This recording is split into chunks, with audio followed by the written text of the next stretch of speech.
merampok kita. Misalkan ibu ya, ibu dirampok, handphone diambil, tas diambil, uang diambil, lari perampok, nampak ibu mukanya tanda yang dibuatnya itu buruk atau baik. Ibu nengok dia merampok, ibu tuh lari, marah ibu. Kalau ibu jumpa sama dia, apa ibu akan buat? Orang ini merampok kita, melarikan tas kita, uang kita, handphone kita. Nah, kalau kita jumpa nanti sama dia, apa dibuat? Kalau bapak itu bapak kalau jumpa, oh kami pukul Islam, nah, ada pakai balok bisa digantungkan, dah, oke dipukul. Besoknya lusanya, contoh nih, kita jalan di Singamaraja lah kita bilangnya, Singamaraja, yang dekat kampus, bekas kampus kedokteran Bisu, ada kan? Ada rel, kita jalan, mungkin karena lagi banyak pikiran, kita nggak sadar ada kereta api yang kencang jalan. Pas jalan lagi, yang merampok kita semalam, nengok kita begitu, muncul rasa kemanusiaan, lompat dia, dikejarnya, dia seret dia apalagi lompat yang tolakkan kita supaya tidaklah disampar kereta api. Selamat. Pas bapak bangun, bapak tengok mukanya, inilah orang yang semalam merampok bapak. Bapak pukul kan? Semalam bapak pukul kan? Semalam dirampoknya kita. Lalu pas ada kereta api, diterjangnya kita biar selamat, jangan disampar kereta api. Terjatuh lagi dari dia. Pas bapak bangun, nengok mukanya, ini yang merampok semalam. Saya mau tanya, bapak pukul kan? Bapak pukul kan? Kenapa kan? Bapak pukul kan? Semalam bapak dirampok ya? Karena dia udah berbuat baik. Ternyata kebaikan yang dibuat bisa menghilangkan kesalahan. Berarti kalau begitu, setiap kebaikan menghapus kesalahan. Semakin banyak buat baik, semakin banyak kesalahan yang kita. Berarti kalau udah banyak buat salah, banyak kan buat. Ada orang pernah kita maki, pernah kita caci, sakit hatinya depan orang ramai kan. Buruk itu, buruk. Lusa kita belikan kereta pariwisata dengan dia. Kira-kira masihkah dia memandang benci sama kita? Benci? Enggak kan? Hilang buruk kita melihat, hilanglah. Kenapa dia? Makanya ada itu orang, ya kan? Dia suka. Ada orang pukulkan yang dah kasihnya duit banyak. Yang dipukul pun senang. Enak juga nih, kena pukul cair. Jadi artinya kebaikan itu menghapus keburukan. Nah, makanya dengan memperbanyak kebaikan, banyaklah keburukan kita yang terhapus. Inilah Allah kasih dia dengan taubat, dengan istighfar, dengan melakukan amal soleh, maka salah kita akan namanya. Kenapa begitu?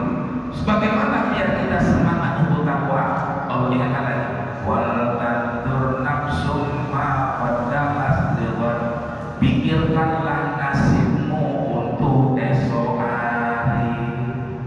Esok hari kapan? Paling dekat mati, agak jauh dikit akhirat. Pikirkan nasibmu, jangan sampai kau lupa dengan ini, maka akhirnya kau lalai dan akibatnya sengsara di alam barzakh, tersiksa di alam akhirat.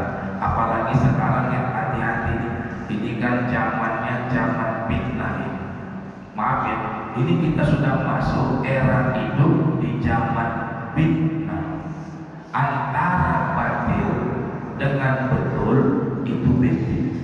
Ya, antara batil dengan betul itu beda tipis. Hari ini susah kita tahu ini betul atau salah. Apalagi sekarang kecanggihan teknologi, ada namanya AI, betul kan?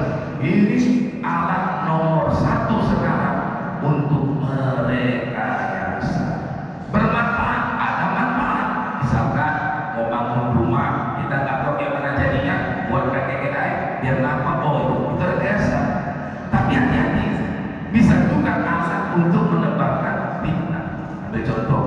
saya duduk seperti ini, ya kan?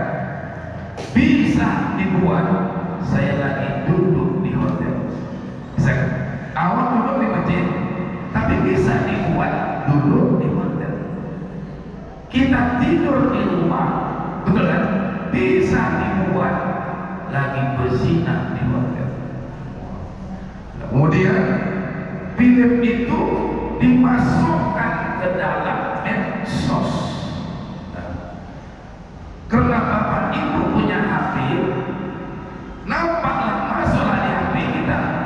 Lihat, iya, pemain juga Ustaz ini rupanya. Oh, kurang ajar, rupanya dia main juga di hotel. Sementara awal di rumah. Karena geramnya kita, ini Ustaz nggak benar ini perlu diajar. Kan contoh, disebarkanlah kemana-mana. Hati-hati dengan Ustaz ini, rupanya dia pemain film-filmnya di hotelnya.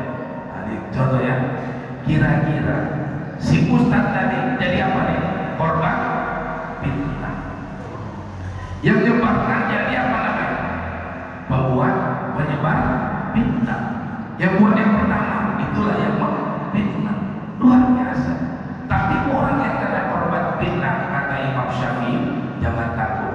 Bila kau difitnah, yang hancur, yang rusak hanya duniamu, tapi bukan akhirat.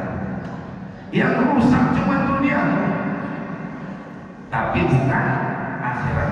Kalau begitu, inilah bahayanya. Maka zaman sekarang ini mohon maaf, antara betul sama batil itu sangat tipis bedanya. Karena inilah zamannya zaman entertain, zaman orang pandai membungkus. Maka kan alat teknologi itu kayak pisau, tergantung siapa yang megang.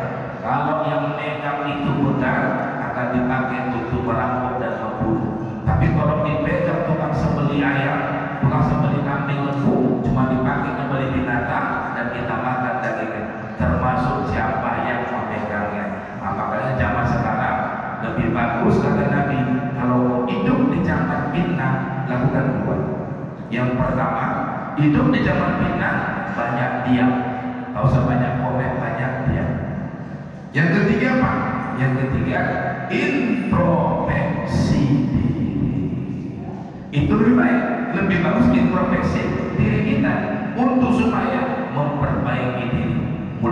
Mungkin saja keburukan yang muncul sebab ada peran kita di situ. Mungkin saja dengan kita introspeksi nampak keburukan yang muncul, mungkin ada sebab pada diri kita. Ada contoh, maraknya korupsi misalkan. Buruk itu, buruk. Introspeksilah kita. Kenapa marak kali korupsi ini? Adakah aku salah?